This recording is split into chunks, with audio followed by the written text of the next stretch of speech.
एक बार जोरदार नारा लगाएंगे, भारत माता की, भारत माता की, भारत माता की। मंच पर आसीन गुजरात के आम आदमी पार्टी के प्रदेश अध्यक्ष भाई ईशुदान जी, आम आदमी पार्टी के महामंत्री मनोज भाई, ज्वाइंट सेक्रेटरी और महाराष्ट्र के प्रभारी भाई गोपाल इटालिया जी, चेतर भाई और हमारे जितने भी सम्मानित विधायकगण यहां पर बैठे हैं, मैं उन सबका हृदय की गहराइयों से स्वागत अभिनंदन करता हूं। हमारे अलग अलग प्रकोष्ठों के अध्यक्ष यहां पे आए हैं, उनका भी स्वागत अभिनंदन करता हूं।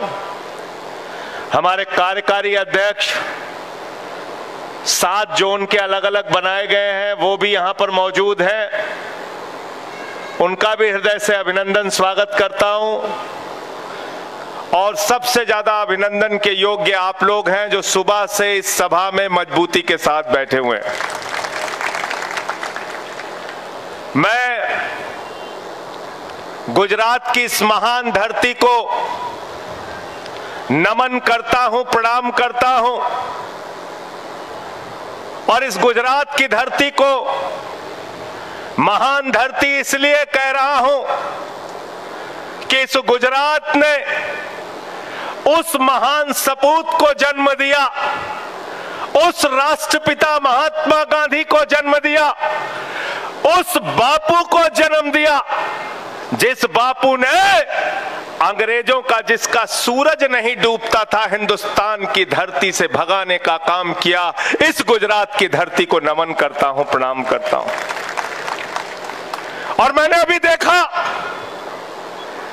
मेरा भी सीना गर्व से चौड़ा हो गया। आप सब लोग भी गौरवान्वित हुए होंगे। G20 का सम्मेलन था, अमेरिका का राष्ट्रपति आया था, ब्रिटेन का प्रधानमंत्री आया था, चीन का प्रधानमंत्री आया था, पूरे दुनिया से राष्ट्राध्यक्ष आए थे, प्रधानमंत्री आए थे, कनाडा हो, अमेरिका हो, ब्रिटेन हो, जापान हो, पूरे दुनिया के राष्ट्राध्यक्ष और प्रधानमंत्री दिल्ली में आए तो बापू की समाधि पर, उसी साबरमती के संत की समाधि पर सर झुकाने के लिए, नमन करने के लिए गए। पूरी दुनिया में भारत की पहचान गांधी से है, पूरी दुनिया में भारत की पहचान अहिंसा से है, पूरी दुनिया में भारत की पहचान प्रेम से है, भाईचारे से है, वसुदेव कुटुंबकम से है। हिंसा और नफरत का कोई स्थान भारत की राजनीति में नहीं है। ये बात आम आदमी पार्टी और हम सबको समझनी चाहिए। मैं नमन करता हूं गुजरात की उस धरती को जिसने सरदार वल्लभ भाई पटेल को जन्म दिया। सरदार वल्लभ भाई पटेल लौह पुरुष, जिन्होंने अंग्रेजों को इस देश से भगाने के लिए संघर्ष किया, लड़ाई लड़ी, बापू के साथ कंधे से कंधा मिलाकर इस देश को आजाद कराया। उन 2 महापुरुषों का ये देश ऋणी है और जब तक ये देश रहेगा, जब तक इस देश का अस्तित्व रहेगा, गांधी और पटेल के हम सब ऋणी रहेंगे, कर्जदार रहेंगे। इसको कभी चुकाया नहीं जा सकता।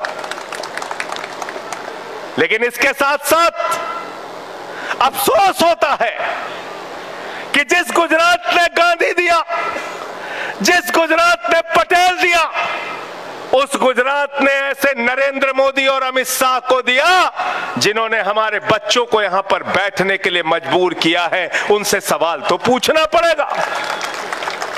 आखिर बताओ, 30 साल का शासन तुम्हारा हो गया, गुजरात के अंदर 30 साल से राज कर रहे हो। टीआरबी में ट्रैफिक के जवान रखे जाते हैं। अभी हमारे नौजवान साथी बता रहे थे 300 रुपए रोज मिलता है उनको। कितना मिलता है? 300 रुपए रोज। जो मजदूरी करता है उसकी न्यूनतम मजदूरी भी 350-400 रुपए होती है। लेकिन हमारा नौजवान पढ़ लिख के जो ट्रैफिक की नौकरी करता है उसको 300 रुपए, वो भी परमानेंट नहीं। हमारे ज्ञान सहायक बना दिए गए। सारी पढ़ाई इन्होंने की, बीएड किया, एमएड किया, सारी परीक्षा पास की। चुनाव के पहले तो पेपर लीक करते रहे। जब आम आदमी पार्टी वालों ने दबाव बनाया, हमारे साथी युवराज सिंह जी ने आंदोलन किया, आम आदमी पार्टी के नेताओं ने आंदोलन किया, सबने जब दबाव बनाया तो मजबूरी में परीक्षा तो करा ली। अब कह रहे ज्ञान सहायक बन जाओ। ज्ञान सहायक, भाजपा वाले नाम बड़ा बड़ा चुन के लाते हैं। कहते बेटा अग्निवीर बन जाओ। बोले अग्निवीर क्या है? बोले 4 साल की नौकरी, उसमें घर में बैठ के मक्खी मारो। गलत तो नहीं कह रहा हूं? गलत तो नहीं कह रहा हूं? 4 साल की नौकरी करो, जाके सियाचिन में -50 डिग्री टेम्परेचर में सेना की नौकरी करो, जैसलमेर में जाके +50 डिग्री में सेना की नौकरी करो। जाओ अग्निवीर बन जाओ, सूली पे चढ़ जाओ। हमारा बेटा तो बीसीसीआई का सेक्रेटरी रहेगा, लेकिन गुजरात का नौजवान टीआरबी बनेगा, ज्ञान सहायक बनेगा। पुलिस की भर्ती में उसको 5,000-10,000 रुपए की नौकरी मिलेगी। हमारे यहाँ पे 5 माननीय विधायकगण बैठे हुए हैं। मैं आप सबसे कहना चाहता हूं, और हमारी पार्टी के प्रदेश के अध्यक्ष और तमाम नेता बैठे हुए हैं, इन नौजवानों का मामला सड़क से लेकर सदन तक गुजरात के अंदर उठाने का काम आप लोग कीजिए। हमको 40 लाख वोट मिला है। एक एक वोट हमारे ऊपर कर्ज के समान है। उसके लिए हम लड़ाई लड़ेंगे, संघर्ष करेंगे। 5 विधायक जीत के आए हैं गुजरात के अंदर। आपके मुद्दे उठाएंगे, आपके लिए संघर्ष करेंगे। लेकिन साथियों और दोस्तों, नौजवान साथियों, मैं आपसे भी एक बात कहना चाहूंगा। जब आप अपना वोट देने के लिए जाते हैं तो इस सरकार के काम के बारे में भी सोचा करो। थोड़ा दिमाग लगाया करो कि सरकार किसके लिए काम कर रही है। आपको देने के लिए 9,000, और जो इनके दोस्त हैं उनको क्या क्या दिया जा रहा है? कौन है मोदी जी का दोस्त? बताओ भाई, पीछे तक आवाज आनी चाहिए। क्या नाम है उसका? अडानी। आपको मालूम है अडानी को क्या क्या दिया मोदी जी ने? आकाश में चले जाओ तो हवाई जहाज किसका? जमीन पे आ जाओ तो एयरपोर्ट किसका? जोर से बोलिए, आवाज नहीं आ रही। गुजरात के लोगों की आवाज जोर से और पीछे तक आनी चाहिए। जमीन पे आ जाओ तो एयरपोर्ट किसका? समुद्र में चले जाओ तो सीपोर्ट किसका? पाताल में चले जाओ तो कोयला किसका? गैस किसका? स्टील किसका? सड़क पे चलो तो सड़क किसकी? पानी पियो तो पानी किसका? तेल भराने जाओ तो तेल किसका? रेल में चलो तो रेल किसकी? तो आकाश से लेके पाताल तक सब कुछ अडानी को उठा के दे दिया मोदी जी ने। देश के लिए काम नहीं कर रहे हैं, अपने दोस्त के लिए काम कर रहे हैं। इस बात का हम लोग विरोध करते हैं। आपको तो 9,000 की नौकरी देके कह रहे हैं, 10,000 20,000 की नौकरी देके कह रहे हैं ज्ञान सहायक बन जाओ। और आपको मालूम है मोदी जी ने कितना कर्जा दिया अडानी को? कितना कर्जा दिया है? 2.5 लाख करोड़ रुपए। कितना? फिर भी आप लोगों को गुस्सा नहीं आता। अभी 2.5 लाख रुपए आपका बाकी हो तो आपका कॉलर पकड़ के हवालात में बंद कर देंगे। करते हैं कि नहीं करते? पोस्टर लगा देंगे, आपके गांव में जाकर कहेंगे अरे संजय सिंह का 2.5 लाख बाकी है, कर्जदार है बैंक का, इसको पकड़ो जेल में डालो। लेकिन मोदी जी ने 2.5 लाख करोड़ रुपए का कर्जा अडानी को दिया, आकाश से लेके पाताल तक सब कुछ दिया। कहने लगे दुनिया का 2 नंबरी अमीर हो गया। अरे इतना पैसा तो अगर ईसुदान भाई को दे दो तो ये भी 2 नंबर के अमीर हो जाएंगे दुनिया में। ये हमारे जो ज्ञान सहायक बैठे हैं, इनको दे दो 2-4 हजार करोड़ रुपए ही दे दो तो पूरे गुजरात के नौजवानों को नौकरी मिल जाएगी, रोजगार मिल जाएगा। हमारी आलोचना किस बात की होती है? कहते हैं अरे ये केजरीवाल ये तो बिजली फ्री दे रहे, ये शिक्षा फ्री दे रहे, ये तो अस्पताल बनवा रहे, ये स्कूल बनवा रहे, ये तो पानी फ्री देते हैं, ये तो महिलाओं को बस की यात्रा फ्री कर रहे हैं, ये तो बुजुर्गों की तीर्थ यात्रा फ्री करा रहे हैं। अरे ये केजरीवाल तो सब कुछ free free free free free दिए जा रहा है। तो मैं कहना चाहता हूं मोदी जी और भाजपा वालों से, जनता का पैसा जो केजरीवाल जी को मिलता है वो जनता के ऊपर खर्च करते हैं, जनता को फ्री में सुविधाएं देते हैं। जनता का पैसा जो मोदी जी और बीजेपी को मिलता है वो अपने दोस्तों के ऊपर लुटाने का काम करते हैं। कहते हैं ले जाओ फ्री। करते हैं कि नहीं करते हैं बताओ? 13 लाख करोड़ रुपए का कर्जा अपने चंद पूंजीपति दोस्तों का माफ किया है मोदी जी ने। 13 लाख करोड़, जीरो लगाते लगाते थक जाओगे। मैं कह रहा था गोपाल इटालिया से 13 लाख करोड़ लिखो, कहने लगे हम नहीं लिख पाएंगे। मैंने कहा LLB पास की और लिख दो, कहने लगे ना इतना जीरो लगा नहीं सकता। इतना पैसा माफ कर दिया, इतना पैसा माफ कर दिया। और अभी चेतर भाई विधानसभा से क्वेश्चन का जवाब लेके आए, 10,000 स्कूल बंद हो गए, 526 स्कूलों को, निजी स्कूलों को परमिट दे दिया। शिक्षकों की कमी है, गुजरात में शिक्षा की यह हालत है कि जैसा अभी गोपाल इटालिया जी कह रहे थे, भाजपा वालों की दुकान 25-30 साल से हिंदू मुसलमान के नाम पे चल रही थी।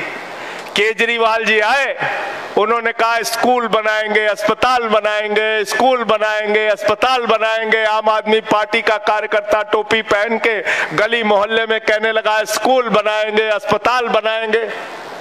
मोदी जी परेशान हो गए। उन्होंने कहा अच्छा खासा धंधा हिंदू मुसलमान के नाम पे चल रहा था, ये पता नहीं कहां से आ गए, कह रहे स्कूल बनाएंगे, अस्पताल बनाएंगे, रोजगार देंगे, रोजगार नहीं दिया तो 3,000 रुपए बेरोजगारी भत्ता देंगे।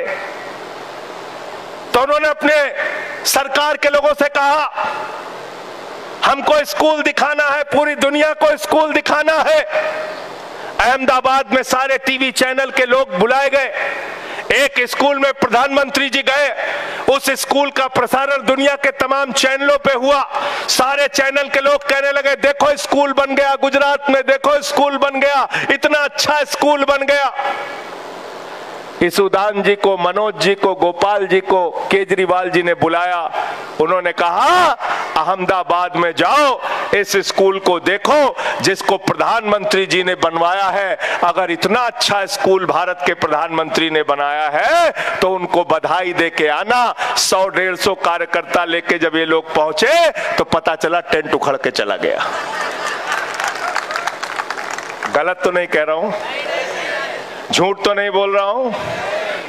30 साल में भारत के प्रधानमंत्री और भारतीय जनता पार्टी के लोग गुजरात में एक स्कूल नहीं बना पाए जो दुनिया को दिखा सके। लेकिन 5 साल के अंदर अरविंद केजरीवाल ने दिल्ली के अंदर ऐसे स्कूल बनाए कि अमेरिका के राष्ट्रपति ट्रंप की पत्नी हिंदुस्तान आई, मोदी जी ने कहा गुजरात का स्कूल देख लो, कहने लगी नहीं देखना। बोले योगी का स्कूल देख लो, कहने लगे नहीं देखना। बोले शिवराज का स्कूल देख लो, कहने लगे नहीं देखना। अरे बोले खट्टर का स्कूल देख लो, बोले नहीं देखना। तो उसने कहा देख देखना क्या है, तो ट्रंप की पत्नी ने कहा केजरीवाल और सिसोदिया का स्कूल देखना है।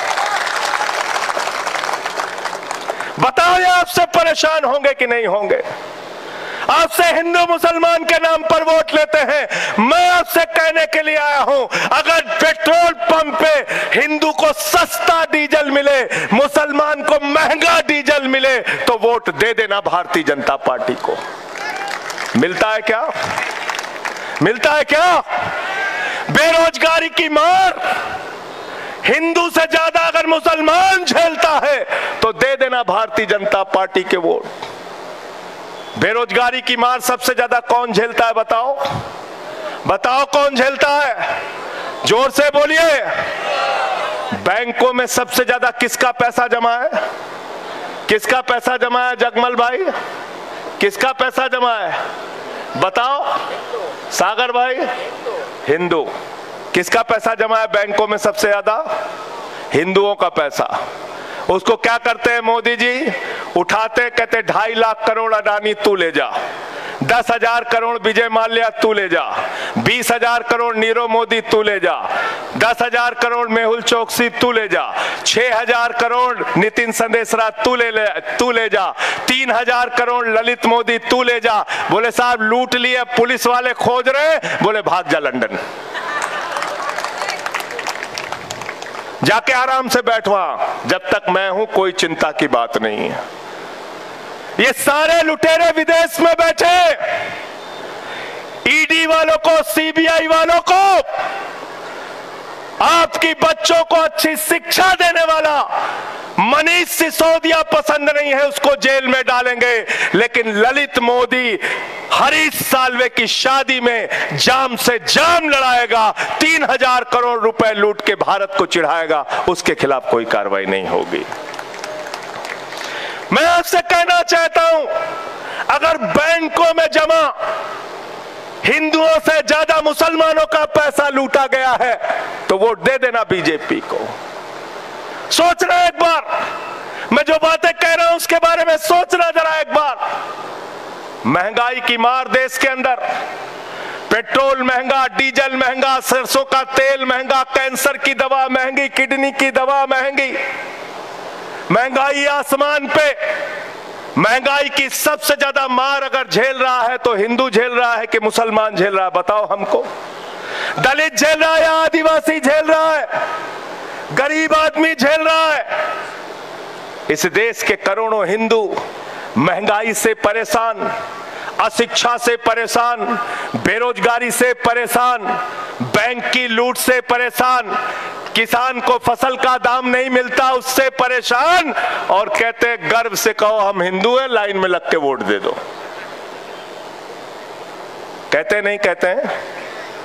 आपसे एक ही बात गुजरात के लोगों हाथ जोड़कर कहने के लिए आया हूं, इस बार जब मौका मिले लोकसभा के चुनाव में और 27 में अपना वोट देने के लिए जाना, तो अपनी इस उंगली को एक बार देख लेना और कहना कि इस बार तो वोट रोजगार के नाम पे पड़ेगा, स्कूल के नाम पे पड़ेगा, शिक्षा के नाम पे पड़ेगा, तरक्की के नाम पे पड़ेगा, महंगाई कम करने के नाम पे पड़ेगा, विदेशों से काला धन लाने के नाम पे पड़ेगा, भारत की उन्नति के नाम पर वोट पड़ेगा। ये हिंदू मुसलमान के नाम पे, नफरत के नाम पे जो लोग दुकान चला रहे हैं, इनका शटर डाउन करने का काम हमको आपको करना है।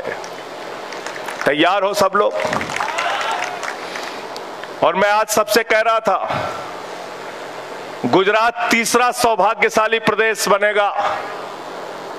पहली बार हमें पूर्ण बहुमत नहीं आया, दिल्ली में 28 सीट आई, दूसरी बार 67 सीट आई, तीसरी बार 62 सीट आई। पहली बार पंजाब में हमको 22 सीट मिली, सरकार नहीं बना पाए, दूसरी बार 92 सीट आई। गुजरात तीसरा ऐसा राज्य है आम आदमी पार्टी के लिए जहां 14% वोट और 5 विधायक हमारे जीत के आए हैं। 27 के अंदर हम लोग आपसे वादा करते हैं पूर्ण बहुमत की, प्रचंड बहुमत की सरकार गुजरात में आपके सहयोग से बनाएंगे।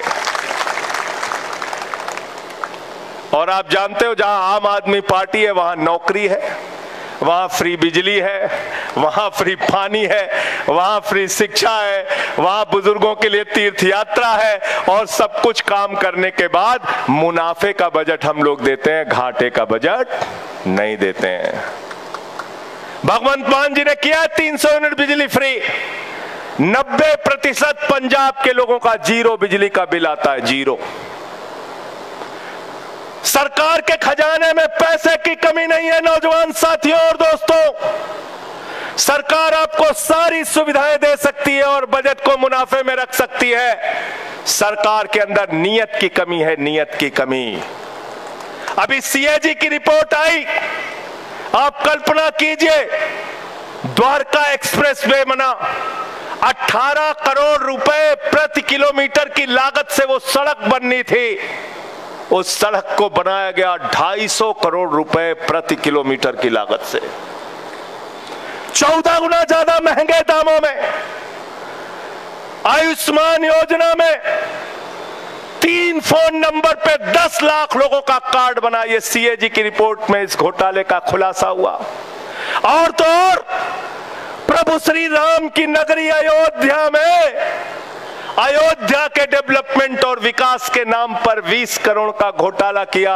तो मैं भाजपाइयों के बारे में कहता हूं, देखो ए दीवानों, ऐसा काम ना करो और राम का नाम बदनाम ना करो। तो भाजपा वाले हमसे कहते हैं, संजय सिंह जी, राम राम जपना, पराया माल अपना। ये ना राम के हैं, ना आम के हैं, न किसी काम के हैं। याद रखना, इनको जवाब आपको देना होगा। लोकसभा चुनाव से इसकी शुरुआत आप कर दीजिए। हमारे साथी बता रहे थे आज की बैठक में कि इंडिया गठबंधन अगर मिलकर लड़ेगा तो लोकसभा के चुनाव में भारतीय जनता पार्टी को मुंहतोड़ जवाब यहां पर गुजरात के अंदर दिया जाएगा और कई सीटें वो लोग हारेंगे, कई सीटें बीजेपी वालों को हारनी पड़ेगी। उसके बारे में विस्तार से इंडिया गठबंधन का जो नेतृत्व है, जो हमारे नेता हैं, वो तय करेंगे। लेकिन अपने संगठन का काम, अपनी पार्टी का काम, अपने संघर्ष का काम, अपनी लड़ाई का काम इस सरकार के खिलाफ, भारतीय जनता पार्टी के खिलाफ आम आदमी पार्टी का एक एक कार्यकर्ता जारी रखेगा। एक एक कार्यकर्ता को पूरी मेहनत करनी है, हिम्मत के साथ, और चुनाव में आपको जीत हासिल करनी है। और उसकी शुरुआत नगर पालिका के 73 सीटों के कितने चुनाव हो रहे हैं? 72 सीटों पे 72 सीट्स के ऊपर चुनाव होने जा रहे हैं। यहीं से डंका बजाना शुरू कर दीजिए। भाजपाइयों को नगर पालिका से ही हटाना शुरू कर दीजिए और लोकसभा में इनको हटाने का काम कीजिए। हर काम में आपके साथ धोखा, आपके साथ छल, या हमारे आदिवासियों के बड़े नेता चेतर भाई, इन्होंने बताया कि किस तरह से यूसीसी के नाम पर आदिवासियों का अधिकार छीनने का काम सरकार करने जा रही है। मैं सावधान करना चाहता हूं भारतीय जनता पार्टी के लोगों को, ऐसी कोई कोशिश मत करना। आदिवासी, दलित, पिछड़ा, अगड़ा सब मिलके तुम्हारे खिलाफ लड़ेंगे। किसी का अधिकार छीनने की कोशिश मत करना। साथियों और दोस्तों, मामला ओपीएस के लोग भी हमारे पास आए थे कि ओल्ड पेंशन स्कीम, जैसे पंजाब में आपकी सरकार ने आदेश किया, दिल्ली की विधानसभा में पास किया, ऐसे ही गुजरात और देश के लिए लड़ाई लड़िए। निश्चित रूप से जब इंडिया गठबंधन की बैठक होगी उसमें भी ओपीएस की बहाली का मुद्दा हम लोग उठाएंगे। और गुजरात के लिए तो हम लोगों ने वादा किया है, जिस दिन आम आदमी पार्टी की सरकार बनी ओपीएस की बहाली यहां पर भी होगी। उसमें कहीं कोई संशय, कहीं कोई आपको अपने मन में दुविधा नहीं होनी चाहिए। और मैं तो कहता हूं 40 दिन कोई विधायक बन जाए पूरी जिंदगी पेंशन मिलती है। हालांकि गुजरात में नहीं मिलती, हमारे साथियों ने बताया। 40 दिन कोई सांसद बन जाए पूरी जिंदगी पेंशन मिलती है। लेकिन 40 साल अगर कोई कर्मचारी नौकरी करता है उसको पेंशन नहीं देते। ये दोहरी व्यवस्था बंद होनी चाहिए और कर्मचारियों को ओल्ड पेंशन बहाल होना ही चाहिए। मैं आप सबसे एक ही बात कह के अपनी बात को खत्म करूंगा। बहुत लंबे समय से आप लोग बैठे हैं कि जो लोग बातें करते हैं, जो आपसे वादे करते हैं और फिर चुनाव में वोट मांगने के लिए आते हैं, तो कम से कम उनसे हिसाब मांगा कीजिए। ये अंतिम बात कह के मैं अपनी बात खत्म करूंगा। केजरीवाल जी 5 साल दिल्ली के मुख्यमंत्री रहे, 15 से 20 तक, और जब चुनाव में गए तो ये नहीं कहा कि मुझे हिंदू के नाम पर वोट दे देना, मुसलमान के नाम पर वोट दे देना। केजरीवाल जी ने कहा अगर आपके लिए 5 साल काम किया है तो दिल्ली के अपने इस बेटे को वोट दे देना। 62 सीटें दिल्ली के लोगों ने दिया। मोदी जी ने आपसे क्या क्या वादा किया है याद कर लेना। कहा था 2 करोड़ नौकरी हर साल देंगे, 18 करोड़ नौकरी अगर मिली है तो वोट दे देना। कहा था 2022 15 अगस्त तक सबको पक्का मकान दे देंगे, अगर पक्का मकान दे दिया है तो वोट दे देना। कहा था महंगाई देश के अंदर कम कर देंगे, अगर महंगाई कम कर दी है तो वोट दे देना। वादा किया था आपसे कि आपको इस देश के अंदर काला धन लाके हर खाते में 15-15 लाख रुपए दे देंगे। 15 पैसे भी आपके खाते में डाले हो तो वोट दे देना। एक भी वादा पूरा किया क्या? एक भी वादा पूरा किया? पीछे तक बताओ हाथ उठा के। किसान भाइयों से कहा था, किसान भाइयों से कहा था कि आपको फसल का दाम 2 गुना कर देंगे, आमदनी 2 गुना कर देंगे। किसान गए मांगने आमदनी, उनको लाठियों से पिटवाया। एक भी वादा पूरा नहीं किया आपसे कहा हुआ, एक भी वादा। तो इसलिए वोट मांगने के लिए आए तो उनके वादों को याद कर। और क्या कहा था आपसे मोदी जी ने? क्या कहा था कि जब अपना वोट देने के लिए जाना तो घर का सिलेंडर देख के जाना। तब था 450 का, अब हो गया 900 का है, 1000 रुपए, 1110। तो मैं भी आपसे कह रहा हूं कि इस बार जब अपना वोट देने के लिए जाना तो घर का सिलेंडर देख के जाना। गलत तो नहीं कह रहा हूं? और आप पे 144 लगाते, आपको लाठियों से पिटवाते, मार के जेल में बंद करते हैं कि नहीं करते? जब वोट मांगने के लिए बीजेपी के नेता आपके घर पे आए तो कहना मेरे घर के सामने 144 लगी हुई है, यहां से वापस जाओ, वापस जाओ। ये कैसे विश्व गुरु हैं भाई? क्या हिंदुस्तान की तरक्की करना चाहते हैं? हमारे यहाँ उत्तर प्रदेश में चुनाव प्रचार में गए तो कहने लगे भाइयों और बहनों ये बताओ कि गांव-गांव में कब्रिस्तान है तो शमशान होना चाहिए कि नहीं होना चाहिए? जो प्रधानमंत्री गांव-गांव में शमशान बनाने के बारे में सोच रहा है, वो आपके स्कूल कैसे बनाएगा? अस्पताल कैसे बनाएगा? तरक्की कैसे करेगा? जरा सोचना, आप विचार करना। ये मसला हिंदू मुसलमान का है नहीं, ये मसला है देश की तरक्की का, ये मसला है आपके भविष्य का, ये मसला है भारत की महंगाई का, ये मसला है नरेंद्र मोदी के दोस्तों की लूट का और भ्रष्टाचार का। इसलिए मैं आपसे कहना चाहता हूं, अपना वोट देने के लिए जाना तो सोच समझ के एक एक चीज का हिसाब इनसे मांगना। और अंत में हमारे सेना के 2 अधिकारी पिछले दिनों अनंतनाग में आतंकवादी घटना में शहीद हो गए। एक जम्मू कश्मीर के डीएसपी हुमायूं भट्ट, एक सेना के कर्नल मनप्रीत सिंह जी, एक सेना के मेजर आशीष जी शहीद हो गए, और एक राइफलमैन रवि कुमार जिनकी 13 दिसंबर को शादी होने वाली थी, वो भी शहीद हो गए। और कल मैंने एक दृश्य देखा तो मैं तब से मेरा मन बहुत विचलित हुआ। कर्नल मनप्रीत सिंह जो पंजाब से जिनका नाता था, उनके दादा 3 भाई थे, तीनों सेना में थे, उनके पिता सेना में थे। कर्नल मनप्रीत सिंह सेना में थे। पत्नी से अंतिम बात हुई तो बोले मिशन पे हूं, बाद में बात करूंगा। ये नहीं मालूम था कि बाद में बात नहीं कर पाऊंगा। और कल जब उनकी मिट्टी उनके दरवाजे से उठ रही थी तो उनका 6 साल का बेटा आर्मी की वर्दी पहन के अपने पिता को सलाम कर रहा था। यह है हिंदुस्तान। गर्व होता है ऐसे दृश्य देख के। मेजर आशीष की 3 बहनें थी, एक अकेला भाई, 2.5 साल का बच्चा और पत्नी परिवार छोड़ के चले गए दुनिया से। राइफलमैन हुमायूं भट्ट डीएसपी थे कश्मीर में, 2 महीने की बच्ची और अपनी पत्नी को छोड़ के चले गए। इस देश के लिए अपना सर्वोच्च बलिदान दिया हमारे सेना के वीर सपूतों ने। और इतना ही नहीं, उनके साथ एक आर्मी का डॉग था, सेना का डॉग। उस डॉग ने अपने हैंडलर की जान बचाने के लिए आतंकवादी की गोली खाई। एक तरफ हमारे सेना के जवान हैं जो अपने प्राणों की आहुति देके देश की रक्षा कर रहे हैं, लेकिन शर्म आती है उसी वक्त जब हमारे सेना के वीर शहीदों के जनाजे उठ रहे थे, देश के प्रधानमंत्री G20 का जश्न मना रहे थे। धिक्कार है ऐसी सरकार पे। हमें जवाब चाहिए कि आज जो आतंकवादी घटना हमारे सेना के ऊपर हुई है, इसका जवाब मोदी जी आप कब दोगे, कब दोगे और कब दोगे।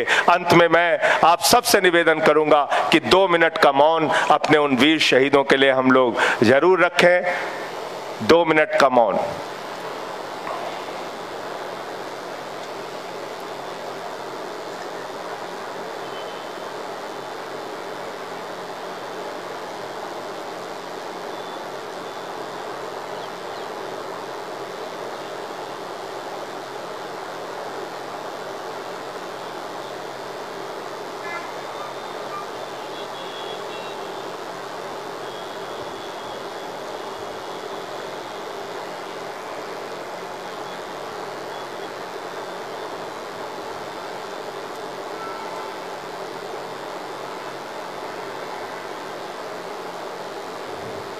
ओम शांति शांति शांति।